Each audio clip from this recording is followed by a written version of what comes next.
மனுஷனாக இருந்தால் இந்த வீட்டு பக்கமே வரக்கூடாது.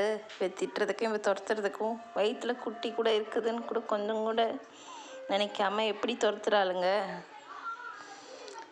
அப்படின்னு நினைக்கும். இது வாயில்லாத மிருகமாச்சே. மிருகம் ஒன்று நிறைய பேர் திட்டுவாங்க. அப்போல்லாம் மிருகம் அப்படின்ற வார்த்தை பெரிய மோசமான வார்த்தையாக தெரியும். நெசமாக மிருகம்னு திட்டினாங்க, சந்தோஷப்படுங்க. ஏன்னா அதுங்களுக்கு கள்ள கபடமே இல்லாதது. நிறைய வாட்டி துரத்திட்டாங்க. நானும் ஒன்றும் பண்ண முடியல. நானும் அவளை துரத்துனேன். அதுக்கு காரணம் அந்த மணி பையன்தான். உள்ளே வந்து யூரின் வரைக்கும் விட்டு வச்சுட்டான். எனக்கு கருப்பு மேலே ரொம்ப சென்டிமெண்ட் அதிகம். அதை அவன் கடைசியாக அவன் கடிக்கலைன்னா அதை காப்பாற்றிருக்கலாம். ஏன்னா டாக்டர்கிட்ட ஊசிலாம் போட்டு காப்பாற்றி வச்சிருந்தோம். அவன் வெளியே போய் படுத்துறதுக்குள்ளே கடிச்சிட்டான். கடைசிலையும் கருப்பன் போராடி தான் இறந்தான். அப்பையும் அதை கடித்தான். அதை கடித்து ரத்தத்தை வர வச்சுருந்தான். அந்தளவுக்கு கடித்து தான் விட்டுருந்தான் சாகிறதுக்கு முன்னாடி கூட. ஆனால் அந்த கடி வாங்கிட்டு வந்துட்ட பிறகு ஒரேடியாக படுத்துட்டான். ஏன்னா நிறைய ஜுரம் இருந்தது. அதுவே அவனோட உயிர் பெரிய காரணமாக போச்சு. அதுக்கு தான் நான் பயப்படுவேன். வேண்டான்னு துரத்துறாங்க. சரி, அன்னைக்கு உயிரை காப்பாற்றிட்டோம். இதுக்கு மேலே வேண்டாம்.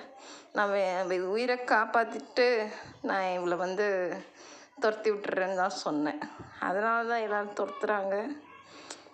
நானும் இந்த மணினால தான் இவன் மேலே கொஞ்சம் கோவப்பட்டுட்டேன். துரத்தவும் செஞ்சேன் நானும். நான் அது வெளியே போகக்கூடாதுன்னு சொல்லக்குள்ள இது 5.5 ஜீவனுங்க, அதுக்கு என்ன தெரியும். அது போயே தீர்வன் நினைச்சு சரி நான் கழட்டி விட்டுட்ட பிறகு நான் இவளை கண்டுக்கிறதே இல்லை. ஆனாலுங்க எவ்வளோ திட்டு, எவ்வளோ என்ன பண்ணேன், எவ்வளோ திட்டு. நான் வாயிலா ஜீவனங்களை திட்டவே மாட்டேன், மிரட்டுவேன். அதோடு சரி, அடிக்க மாட்டேன். ஆனால் நான் இவளை 2-3 அடி கூட வச்சுட்டேன். ரொம்ப கஷ்டமாக இருக்குது. ஆனாலுங்க இவ என்னை விட்டு போகமானன்றாங்க.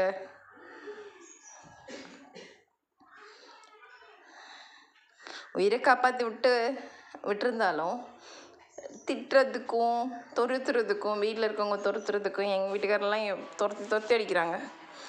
அப்போவும் என்னை விட்டு போக மாட்டேன்னு ஒரே பிடிவாதமாக வந்திருக்கா. இவளோட பிடிவாதத்துக்கு அளவே இல்லாத போச்சு.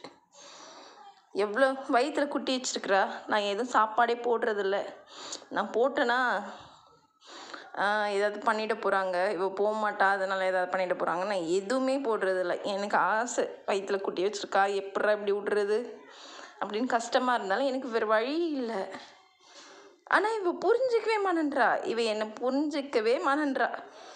அவளுக்கு நான் தெரிஞ்சது அவள் உயிருக்கு காப்பாற்றின ஒருத்தியாகவும் அவள் மேலே பாசம் வச்சிருக்க ஒருத்தியாகவும். இந்த ஒரு வேளை சோறு போட்டதுக்கா இவ்வளோ நன்றி. வேண்டாம் சாமி, என்னால் முடியல. நான் திட்டி சலிச்சு போய் நானே விட்டுட்டேங்க. அவங்க வந்தால் மட்டும் துரத்துவாங்க. அதை பார்த்துட்டு எனக்கு நேற்று கோவம் வந்துடுச்சு. எங்கள் வீட்டார்கிட்ட கூட சண்டை போட்டேன். அந்த அளவுக்கு இவளோட பிடிவாதம் அளவில்லாமல் இருக்குது. அவ்வளோ பாசம், அதுவே பிடிவாதமாக இருக்குது. நீ என்ன வேணால் பண்ணு, நான் இங்கே தான் இருப்பேன் அப்படின்னு.